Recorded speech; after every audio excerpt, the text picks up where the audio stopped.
record panel. Well done you, you've almost made it through the day, and good news is that the next thing is happy hour. So just another 45 minutes of your attention. Sure, your brains are completely saturated with information, so we'll keep this light. Can we keep it this light?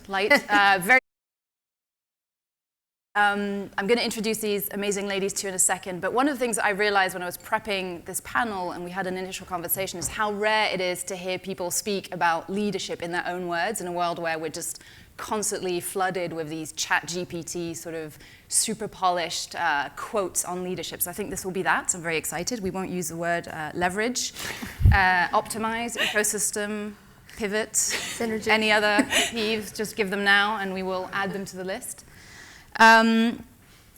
Yeah, super honest talk. We're going to talk about leaps of faith, big changes, hard things that you did, things that you messed up, things that you did well. And we have a Slido up here. No, not yet, but we will have a Slido. It's live, so if you come up with any questions throughout the panel, just add them to the Slido, and we'll try and get to as many as we can at the end of the chat.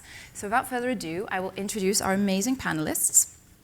To my left, we have Nicole Bianchi. Nicole is the SVP of Product at Chip, an investing and savings app that has won awards, including British Bank Awards, FinTech of the Year, lots of fun FinTech Scale-Up awards. And you are like a FinTech Power Woman of the Year or something, right? I did get listed, I didn't win. Okay, well, these people don't know. Good enough. Yeah. So she's originally from Vermont, and she moved to the UK to work for everyone's favorite luxury travel brand, Mr. and Mrs. Smith. You were there for 6 years. Yes. And you were in charge of launching products and... Yeah, B2B relationships, integrations, and then found my way to FinTech, which was a very big change, but I love it. Found your way to FinTech, built out the product team, launched a ton of products, and there you are. It's been a blast. It's been a blast. Then we have Aoife McLarnon. Aoife, you are the Director of Product Tech and Data at Oddbox, which is a food delivery subscription. And I love, because I don't know Oddbox because I live in America. I know everybody here loves Oddbox and knows Oddbox. But you describe what you sell as wonky produce, which I thought was very funny. And the reason you were also award-winning company, the reason you joined Oddbox, I read, was because you were really into the mission of fighting food waste, supporting farmers, and then the wonky produce part, which who doesn't love wonky produce? And then before that, you were at healthcare wellness platform TicTrac, and you were also part of the grad scheme at Net-a-Porter, where you were working with apps. Yes, I was the apps product manager, yeah. Excellent. That's Aoife. And then our final panelist is Laura Baudry. I'm saying that with a French accent because she is French. No, wait, you're not French. Belgian. French Belgian. Oh my God, what a French French Belgian. French Belgian. I know, close enough, close enough. It's okay. I'm thrown because she works for Eurostar, head of CRO at Eurostar. CRO is one of those things we said we wouldn't say, but we're saying it once. You left Belgium, it's in my notes, so sorry, when you were 22 for the UK, where you learned English extremely well and got a master's in marketing and comms. You worked in a call center. You did not like that job. Did not like that job.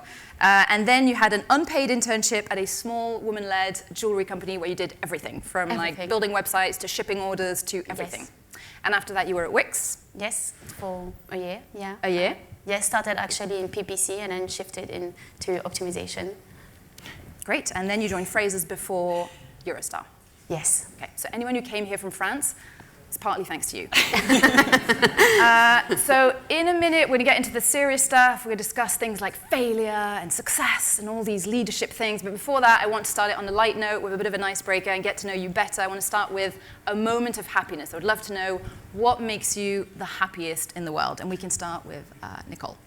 Yeah, I think my moment of happiness, especially having to kind of move to the UK and make friends and start new in my early 20s, is sitting around like a kitchen table at one of my girlfriend's house and just seeing everyone laughing, having some wine, eating food, and just being able to be whoever they want to be, and just knowing that I'm part of that. I feel like that makes me very happy. That's very nice. You can think of this as like a kitchen table and having a great moment. What about you, Aoife? I think likewise, spending time with friends. Either preferably like up a mountain or exploring a new city, yeah, eating and drinking together. Yeah, very relatable. I spend every summer in Corsica with my family and friends I've known since I was born. And we spend a lot of evening on the beach, drinking Corsican wine, dancing, singing, laughing. So those are like my happiest moments. I also think you win with the whole Yeah. wine on the beach. All of yours sound great too, but like wine on the beach in Corsica sounds pretty cool. So another thing that we realized when we all met each other, we're all expats. All three of you left your home countries to start fresh somewhere else. So you're clearly like not, you're no strangers to shaking things up and doing big, hard things. So tell me about, I don't know, find me a moment of risk, something that you did that completely shook things up, and what you learned about it, what you learned about yourself. What was the reason you did it? Did it pay off? Did you think never again? Clearly not, because you're still living in these countries, but it could be professional, could be personal. Do you want to get us started? I feel like a lot of people would expect me to say moving countries, but I actually feel like at the time I didn't know I'd stick around, so it didn't feel like a risk. It was just like, oh, I'll have a bit of fun for 3 months, and then I fell in love, and kind of now 8 years later I'm still here, and my parents are like, oh, you're never coming home then. But I think a big risk that I took that was a huge opportunity but felt really scary was moving from the world of travel to fintech, especially given the fact that as an American, I can't even use the product that I work on, working with Chip, and I felt like a big risk there, and I'm sponsored through a visa through my work, so obviously that can be really risky, knowing that if for any reason that falls through, you have a very short period of time to kind of go back or find a new job. But also the risk that I was doing very well at my previous job and felt really strong there, and I was like, what if I go there and I just realized that I'm not good in that kind of space, that I know nothing about. I don't know the buzzwords, I don't know all the acronyms and everything like that. And the big risk for me was thinking like, oh, what if my success is just a flop? And when I moved over from Mr. and Mrs. Smith to Chip, thankfully that wasn't the case, but I had a member of the team there who I used to work with at my previous role, who gave me that comfort to say, I did the same move, and it was absolutely fine. I knew nothing about it either. They worked as a developer, so maybe not the exact same context, but that just gave me that like little bit of comfort that I wouldn't be completely terrible. And looking back on it now, I feel like it definitely wasn't a risk, it was an opportunity, but you think about all the negative stuff so much. I didn't think, what if I go there and I grow and I become a VP of product and all of that kind of stuff. It was about like, what if I go there and I'm terrible? Yeah. So I feel like that was definitely a big risk, but it paid off, and I'm very, very happy now. And so, wait, I'm interested about the visa thing. So if you're not going to lose your job because you're a woman of the fintech whatever, but if you did, you'd have to go back to America? So you have a certain period of time. They're not like, pack up and get on a plane immediately, but I'd have to either find sponsorship from another company. And working in the scale-up space, that can be quite tricky because a lot of these companies don't have like the budget necessarily or the opportunity to be able to sponsor. So those personal relationships are really important. But it would either be find another job, find someone else to sponsor you in a certain period of time, or you have to leave. Thankfully I'm married now, so that risk has gone away a little bit. But if you had, we're not going to pry into your personal life and ask if you married for the visa, but if you had to leave, would you go back to Vermont or Boston? Every time I go back to Vermont, I'm like, oh, it's so beautiful here, it's so quiet, and then after 3 days, I'm like, oh, I'm so bored. Okay, so probably not Vermont. Laura, what about you? Well, you said it, one of my biggest challenge, I think when I finished uni, I just wanted to find a job really quickly, and I found a job in sales call center, thinking I would make a lot of money. And turns out after a month I was miserable. I was crying every night, and I was just really hating it. And I was like, I need to change that. But I came here alone, and it's not like I could just go home living there whilst I was finding a job. But I decided to quit anyway, despite my parents' worries and disapproval. And so that was a big risk for me. And I decided to go back in a sector that I really enjoyed, marketing.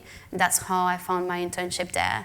And it meant a lot because I did everything, I learned a lot, and it'll help me to get my career here in the sector that I really liked. It was just really tough, and to provide for myself at the same time, I found a job at Nando's. So at night I was working hard, frying chicken and selling fries. And then during the day I was just managing website and taking photos of jewelries. But I think it just taught me like, go back to what you love, and it's just gonna trust yourself and pursue your dreams, really. That was my big moment of change, and it was really stressful but it really rewarded at the end. That 2 different worlds, like jewelry in the day and then Nando's at night. Yeah, I was smelling of fries, but it was great. I had free chicken wrap. That was And great. how long did that stop? How long was it before that stopped being interesting, like free chicken? A long time. After a week, Oh. you know, like, you don't want to see that chicken again, but you start becoming creative, adding some sweet corn into your wrap and things like that. And she's got a recipe book available downstairs. What about you? I think for me it was actually making the decision to move out of being a product manager into the leadership role. So I think a lot of times like you, there's a career path, you're good at your job, and then you move into the more senior positions and you don't actually really have any sort of preparation or like training for that or what that actually means. So yeah, for me that was definitely a big leap, and the fear of not like doing well in the role, or like people finding out you weren't the right fit, and that was a real leap for me, but a risk that I'm really, really pleased I took in the end. And you alluded to this, mentors and being supported by other people as you make these big moves and move throughout your career.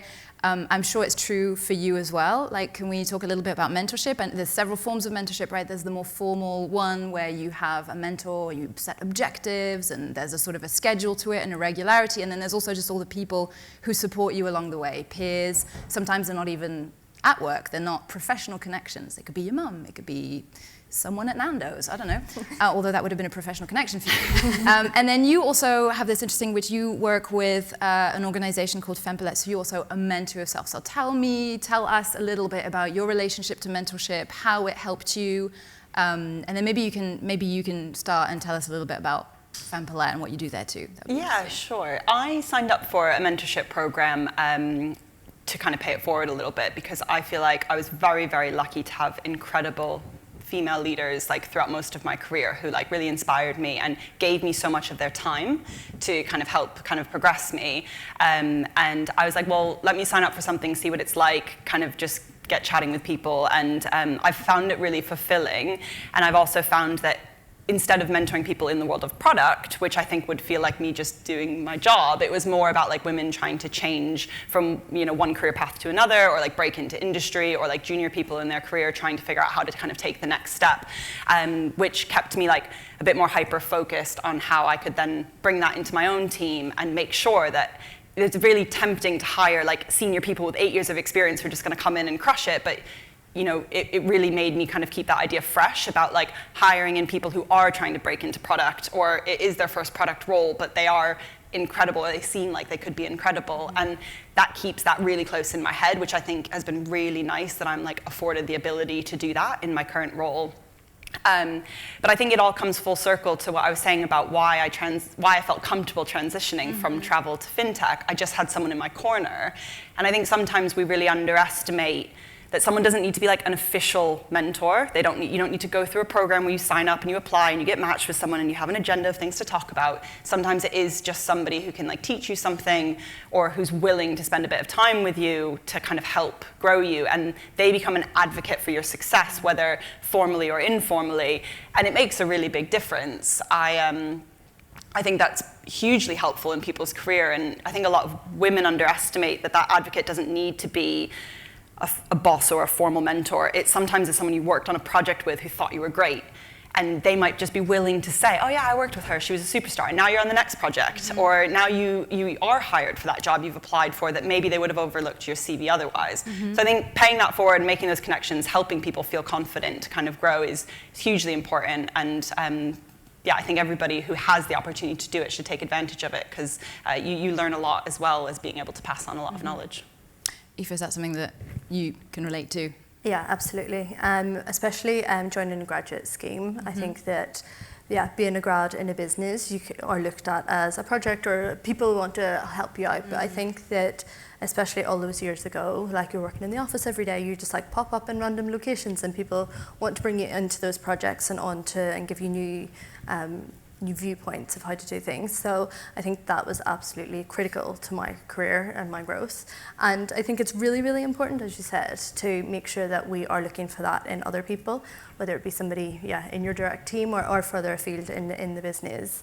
And I think it becomes more and more difficult as we're not sort of all sitting beside each other in the office and you see that somebody's at a loose end and you want to bring them into a project. It's like a lot more difficult in this hybrid world. So we need to really keep that at the forefront of our heads as well. Nicole, was it you who mentioned, I think, during one of our introductory calls that you had actually interviewed someone for a job, not give them the job, but then become their mentor, right? Yeah, there was somebody who we were hiring for a hybrid office-based role, and they were based up in Manchester and weren't able to kind of move to London. But she seemed really good, and she seemed so keen to be a product manager, and she was really struggling to break into product. She was in an operations role. And so after, when I told her that we couldn't hire her, and I sent her an email explaining why, I was like, but I'd love to kind of help you a little bit further. And so I did. It was informal, but like once a month, we would meet up for an hour and kind of I'd help her with some ideas and some things. And I remember when she got her first job in product, like it was so exciting, and I genuinely felt emotional about it, and I was like so proud. And now she's on her next product job, and she's grown, and all of that kind of stuff. And I think that was just really like fulfilling. And obviously, none of us have time to do that with like every candidate and every person. So it was like a special situation, but I think all of us, like the amount of LinkedIn messages we get, the amount of people wanting to chat with us, and even when we do have a job listing live, a lot of times people are reaching out on LinkedIn now, just being like, I'd love to just chat with you about the role, all that kind of stuff. It becomes very easy to just ignore all of those messages or say no, because it can feel really overwhelming.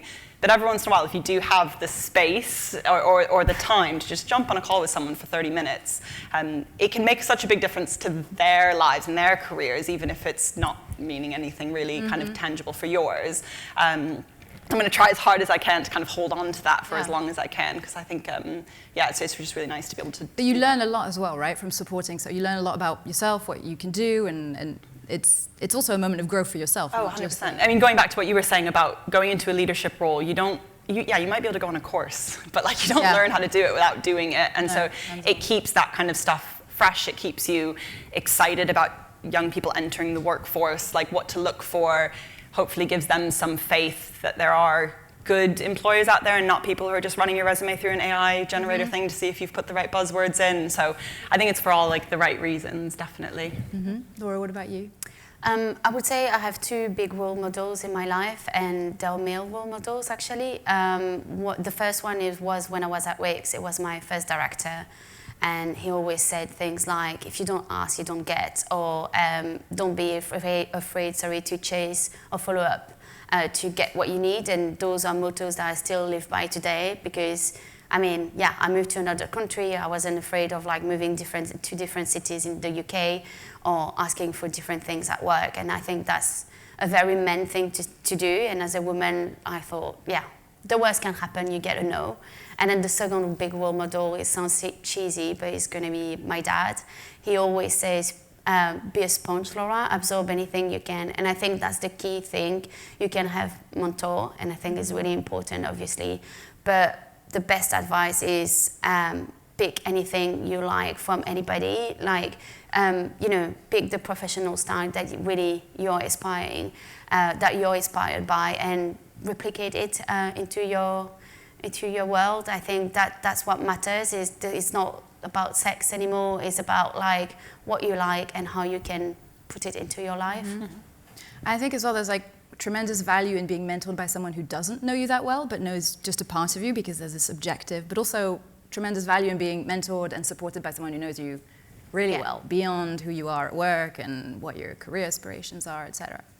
Okay, so we can't talk about leadership. I know we said we'd keep it light, but we can't really talk about leadership without talking about failure and screwing things up. And they haven't screwed many things up, but I'm sure they have screwed some things up. And I think like with failure, there's sort of two sides to that coin. There's the sort of like the startup fetishizing of failure, which sometimes feels like just a covert sort of permission to be overworked and start too many things, and it's like, you can fail, it's fine. But then there's the more like spiritual and cyclical and kind of learning side of failure, which you do grow from your mistakes. And I was having lunch on Saturday with one of my oldest friends and her daughter, who is 6, I'm going to paraphrase it, I can't remember what she said and how this came up in conversation, but she said something like, mistakes is how you learn, which I thought was very cute. So mistakes is how you learn.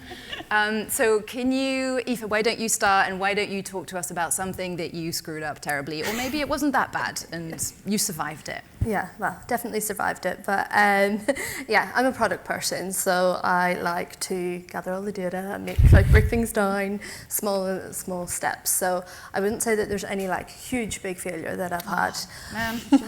But I definitely have found sometimes the failure to act has been something that has made me feel, on reflection, that I've made maybe, or failed to make some choices, or stayed in a job for too long, or needed more data in order to make a big decision. And that's definitely something that whenever I think about that, it's about the confidence to act and the confidence to move forward. And that's definitely something that, as I'm coming on in my career, I really want to focus on more and try and really lean into, is having been able to make be more risky, I suppose, take leaps of faith with a little bit less data and not sort of, spin on decisions. Laura, what about you? Oh, I screwed up big time. Yeah? But I learned a lot from it, and I'm still alive, so that's good. Yeah, it was again at my internship. This female owner used Dropbox to hold all the historical document, everything, and one day trying to delete my own account, I deleted the entire Dropbox account. Oh, nightmare. Yeah, big time. And for a few days, being really stressed and trying to calm her down, calm me down, trying to get hold on someone. You're like, I'm just going to have to work at Nando's forever now. I was like, I'm screwed. So basically, I don't know, at that time, Dropbox didn't have a customer service chat or anything, so you couldn't speak to anybody. So after a few days, I was like, well, I've got to be a little bit creative here. Started searching for every executive from Dropbox, like CEO, CFO, all of that, and made up email addresses and sent them an email. But it was a list of 40 emails. And within 24 hours, the Dropbox account was restored to us. And so big learnings is, I think everybody is going to fail to some level at some point in their life. That's inevitable. Yeah. I think what matters is how you react, what you do with it. I got really lucky, or I got creative and lucky. But within my own team, I guess that's what I'm trying to do when failure happens is, okay, read all the data you've got, assess the situation, and then take the emotion out of that situation and try to act on this. And failure is a great thing. It's how you learn and grow. That's cheesy, but it's true. Yeah. I feel like somewhere at another conference there's someone from Dropbox who's telling the story of how they started their customer service department. It's like this girl deleted her entire company. Yeah, it was bad. What about you? Do you have a screw up to your... We were laughing when we were talking about this question earlier, because how lucky are we that when we fail, we write emails and we, build products that are great, but we're not doctors. We're not out here where our failures and our mistakes mean hugely detrimental issues. So it was funny trying to talk about failures, and then when you actually say them out loud, you're like, oh, that wasn't that bad. But at the time, it feels very stressful. And I remember the first time I pitched something with one of my colleagues to our board and got a pretty aggressive absolutely not back. And I felt like I'd failed massively. I was like, oh my gosh, I've just messed up and they're not interested. I've not done a good enough job. I must have missed something. I was really convinced it was going to be a yes. And when we caught up about it later with my boss, she was like, why did you wait until that moment to kind of bring it to us and to try and kind of convince us this was a good idea? You should be taking things into the board that they're already on board with, if that makes sense. And it was because I was quite early on in my career, and I was trying to impress, and I was trying to show off that I'd done all of this work. I didn't need all of the help of these other really experienced people.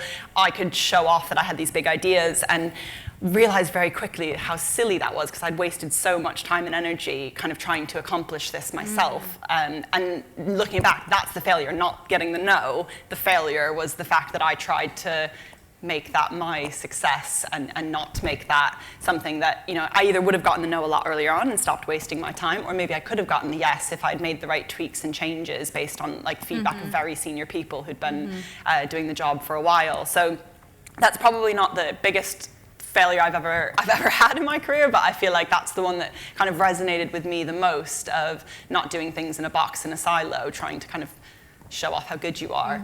That's the failure. If you try and do that, it's probably more likely to go wrong than to be a success. Yeah, that's the confidence of the young, right? I remember like my last term at university, and I was applying for jobs, and it was like, Director of the British Film Institute. You know, might as well. Why not? But you mentioned you were talking about something the opposite of that, really, which is self-doubt, right? And Sahana, you do a brilliant lecture on imposter syndrome, otherwise known as self-doubt. And it's sort of, we're constantly trying to think of how we get over our self-doubt, but actually it's quite a human thing to have doubt and to sort of have these barriers because we don't know everything. Let's talk about moments where you really stepped out of your comfort zone and did something that was sort of scary. And we've touched upon many of these, but here's your chance to tell us another one. Who wants to go first? Do you want to go first? I don't know if I have. Okay, I'll go first, that's fine. I definitely feel like I grew up being a massive people pleaser, and when I moved into a leadership role, which a lot of women resonate with in the workforce, also a lot of product people resonate with. And when I moved into a leadership role, the first time I had to let someone go, I was like, I'm not going to survive this. And obviously it's way worse for them. So like me putting that back on me, but it was really just uncomfortable, very stressful. And I tried way too hard to make it work before making that decision. Because it was the first time it felt like a failure on me as a manager to have to get to that point where like I can't make it work. So yeah, I put a lot of time and energy and myself into it, which I shouldn't have. And then, you know, really felt, how am I going to do this? How am I going to kind of potentially do something that's going to like be really upsetting and kind of be part of that? And I think that's really uncomfortable thing that you can't train anyone on how to do. So talking about, again, you don't get a lot of training to be a leader, but even people who've been a leader for a long time, if they've been a leader when things are really good, that time when something bad happens, it can be crazy. And there's another talk going on from my old CEO at Mr. and Mrs. Smith, Tamara Lohan. And I remember I was still working at Mr. and Mrs. Smith when COVID happened, and working in the travel industry at that time obviously was insane. And I remember her being in a position where she was literally watching millions and millions of pounds like leaving the accounts, and everyone's cancelling their booking, and all of our customers are calling. There's thousands of people in queues, and you know, you kind of when you look at that kind of situation, nobody can be prepared for that, and yet she had to find a way to kind of get through that. And I think that it really, reminding myself that it could be worse, it was almost something that helps me get through these moments of discomfort. And you know, talking about my scenario of like that was letting one person go, I know that there's been, you know, talking about restructuring and things where it's way more complicated and way more like not related to someone's performance. I know that you've been through something similar. Yeah, definitely. It was about 6 months into Oddbox when we had to do a restructure, and that was, first leadership role, having to take that on. And yeah, you've got people's jobs and their lives in your hands, and you have to decide what to do there and what's right for the business. So that was definitely like a major out of my comfort zone moment, and one that unfortunately we had to repeat again, but you learn a lot in that, and that you can bring that into the second round, or hopefully there'll be no more. But yeah, it is definitely like a huge sort of leap. So going back to leadership, what do you lead with when you have to do that? Like, what's the emotion, what's the thing that you put first? What's the most important thing when you have to, specifically I'm talking about discussions where you have to actually speak to someone, and it's not about work, it's not about products, it's not about websites, it's about someone's livelihood and... Yeah, empathy, I think, definitely. You have to empathize with that person totally. And yeah, I think it's so difficult.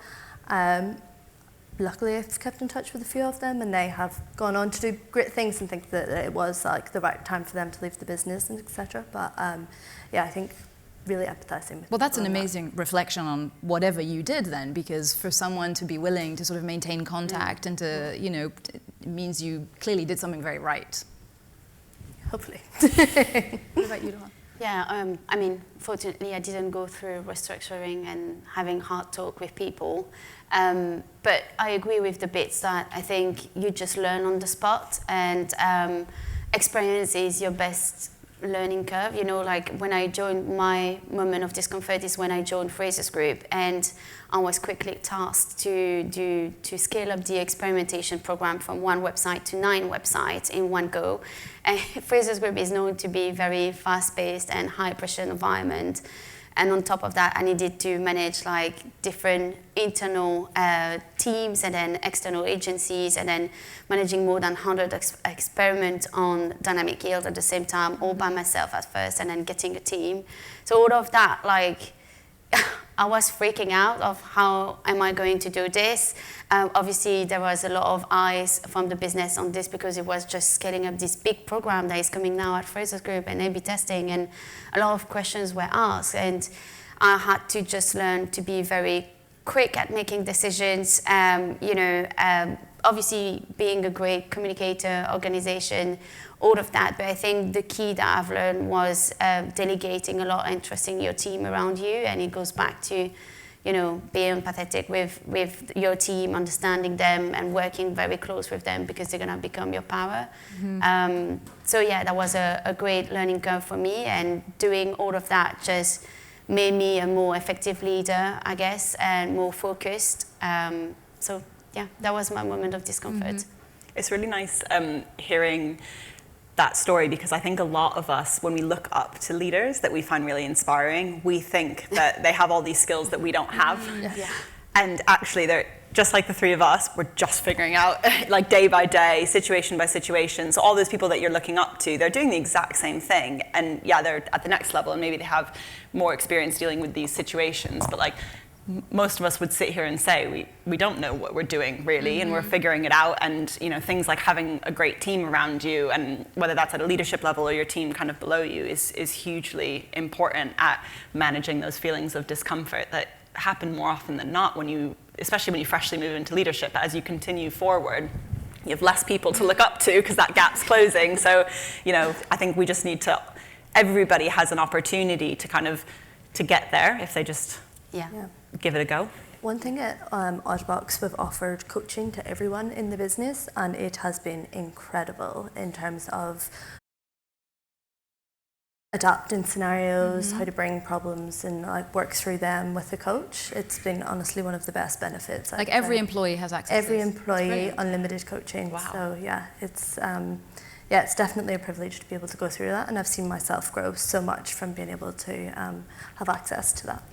Yeah, we have the same at Eurostar as well, not only managers, but everybody. And it's great because it gives you tools to alleviate conversations, mm-hmm. and hard conversations. It helps a lot. And I think being a manager is a good thing, but also that course helped me to realize how I could become a coach, mm-hmm. as well. Mm-hmm. And that side of things, are asking more questions and leading someone and not just managing and tell them what to do, is also key. That's really interesting, because those types of benefits are usually reserved often for like leadership or managers, and they're often tied with managing a team and managing people. So it's really nice actually to give this to everyone, because everyone benefits from coaching. Okay, last question, then we'll open it up to the floor. I feel like we all work in industries that are obsessed with like measurable outcomes and KPIs, and like we always have one eye on how it wasn't good enough. And I don't know if this is true for you, but I feel like sometimes we launch projects and before they've even started, there's like a date in the calendar for the post-mortem, which feels like great, very proactive, but also like a little bit like, oh God, kill me now. What if it goes right? So let's do the opposite of that. Let's talk about something that you did super well, like something you want to brag about, something you felt really good about, something, but also something that taught you something maybe about your own ability, competence, and hopefully did something to sort of quell any of those like self-doubt voices that you might have. Laura? Yeah, I would say for me it's not a single moment of success. I look back, during this interview here, I think I look back at the chunk of the past 10 years of my life when I moved here to the UK. I came from Belgium, didn't speak the language, and it was against a lot of people thinking in my family, thinking it would step me back academically and professionally. It wasn't the right move for me. And I moved here, learned the language, did a master degree, then did the jobs that I did, had the career I have now. And now I work for a great company, Eurostar. I share the same values. I feel like I belong there. So I'm very proud also of all the relationships I made along the way at work and outside of work. And now I'm creating my life here. I just recently purchased a home here with the person I love. And, you know, I think all of that is just my single success. And moving so much into the UK and moving to the UK and doing all of that despite so many people around me advising me not to do it. I think it shows resilience. I learned so much from this. And also just trust yourself. Like, I learned a lot more to just be confident in my own shoes and decisions, and yeah, I think that's my great success. Did those people come back and say, okay, you were right? Yeah, like, I mean, they don't say you're right, but they say you're so happy there, you have such a great lifestyle in London, doing so many things, and so yeah, like nowadays, yeah, they come visiting me and they're happy for me. Aoife, what about you? So for me, mine is a professional one, but it is when I joined Oddbox. So Oddbox is founded by a husband and wife duo. They are not technical in any way, shape or form. And so it was founded off solving a problem for farmers. So surplus produce needed somewhere to go. And so during COVID, it took off massively because nobody had any choice of where to get their fruit and veg, and they had loads of time of like cooking, so getting a kohlrabi and figuring out what to do with it, even though they didn't know before. Whereas then when we came out of lockdown, that product market fit wasn't there anymore, and that's when I joined the business and started to try and shift the business away from solving the problem for the farmer and solving problems for the customers then, because ultimately the longer a customer is happy, the longer they stay, etc. So that took a lot of proof. So I had to work, there was no product department really before, so it was like running experiments, getting people on board. There was a lot of working in the background, building confidence in our team and really sort of demonstrating that value to the co-founders. And now they're super on board. We do loads of tests. Everything's has to be sort of, tested beforehand to do everything. So that I would say is a big success. Or my biggest success is changing that mindset within the business. And what do you do with a kohlrabi? Oh yeah, really good question. I'm not sure. You swap it out. We've got a new feature now. You swap it out. It sounds like every product person's dream to come to a founder-led business and get them to do experimentation. It's brilliant.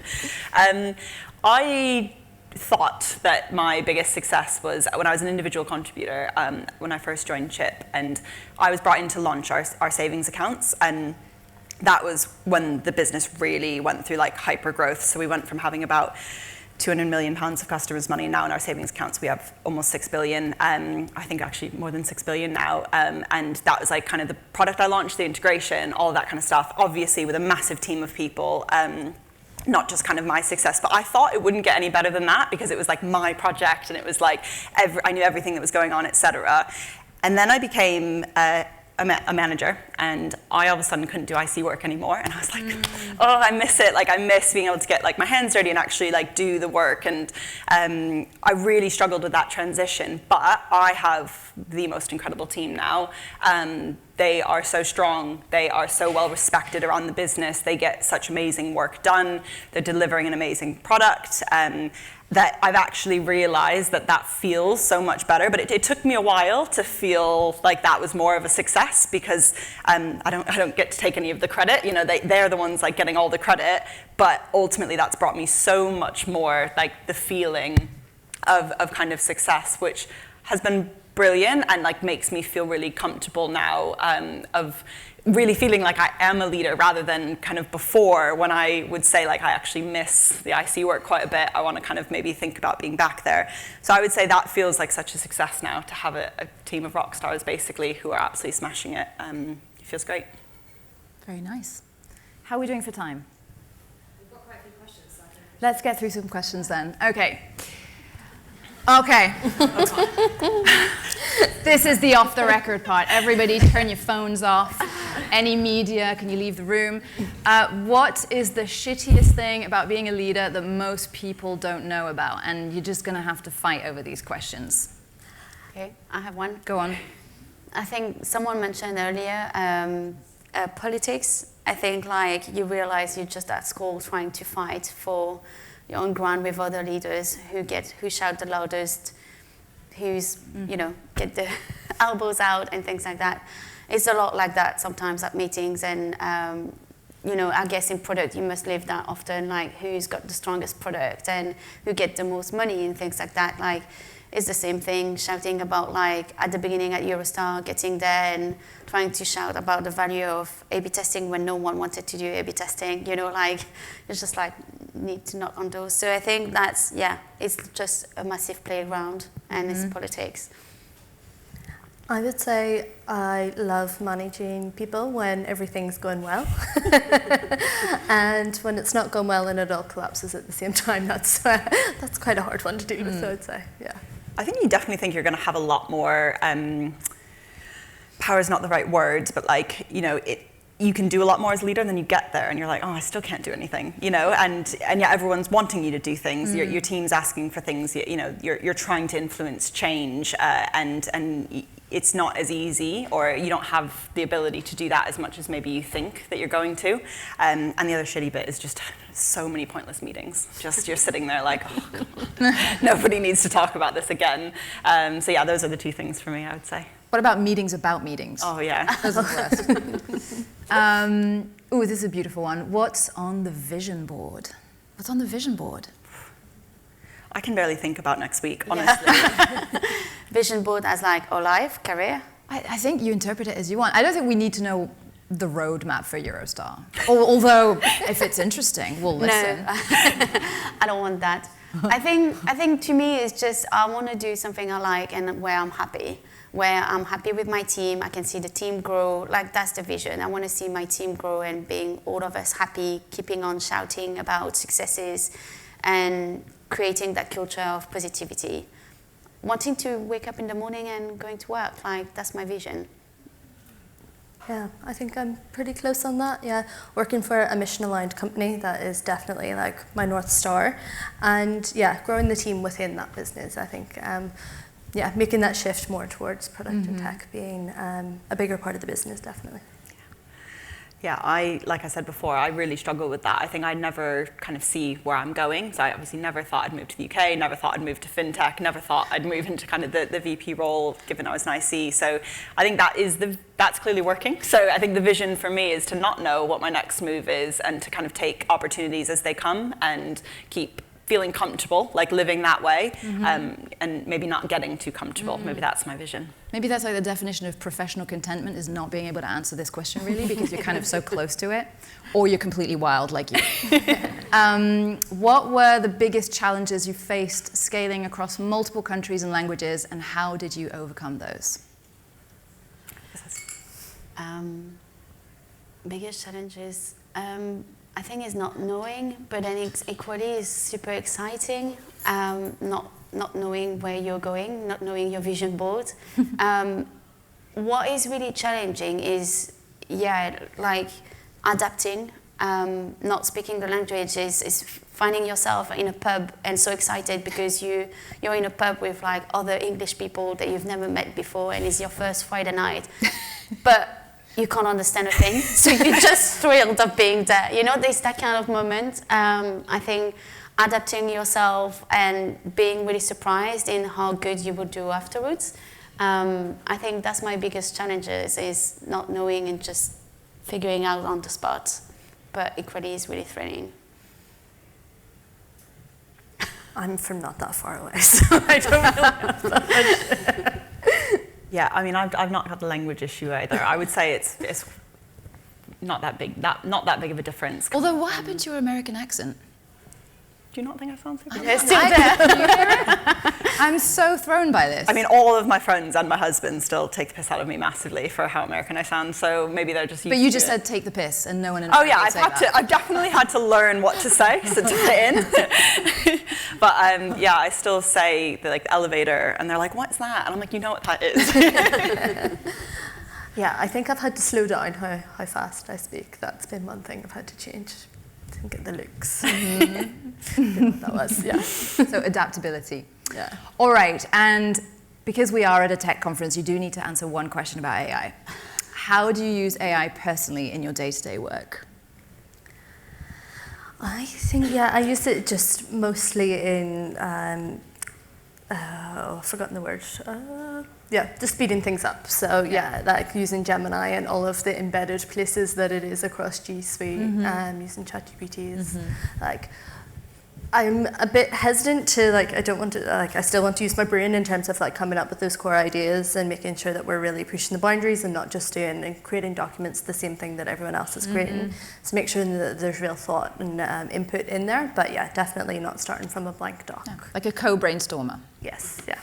Yeah, we're doing an initiative right now with our product and design teams where everyone's kind of taken away a different AI tool for different reasons. So some for productivity and efficiency, some for creating prototypes. Some people are using it to be able to kind of query data and things like that. And everyone's kind of taking it away for a month and then come back together to kind of present, which is a bit fun. And I think it'll be really helpful at helping us understand like what tools are maybe worth paying for and really investing in.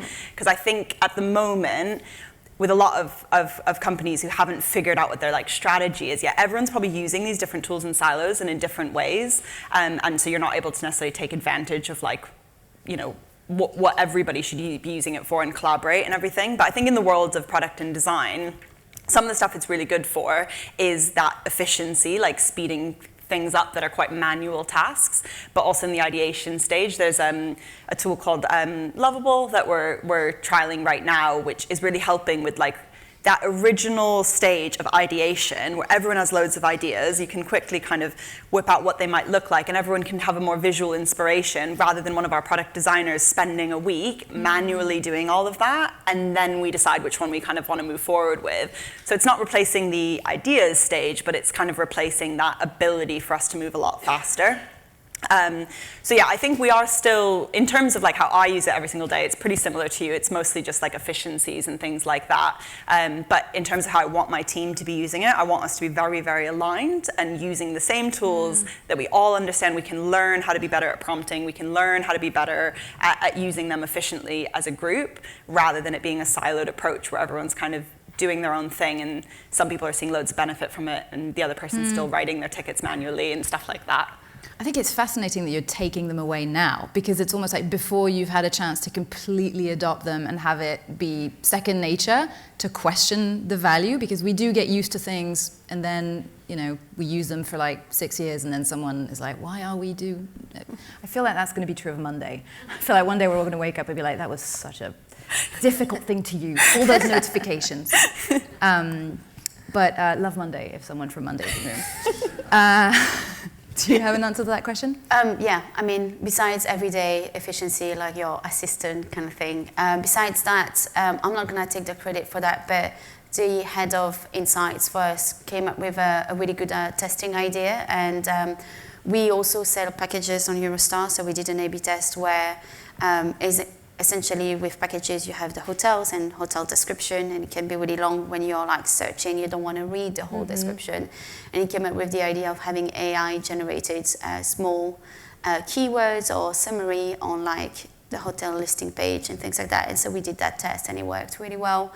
So we are trying to think of ways of how we could do certain A/B tests with AI, but I think the future for us is obviously like anybody else, is having a tool that would we've got so much customer feedback at Eurostar, that is how you digest it. And I mean, Content Square would be great for that, like this morning talk where you could have a tool that would just tell you the pinpoint and where you could direct your A/B test and things like that. Or equally, having your website changing through AI.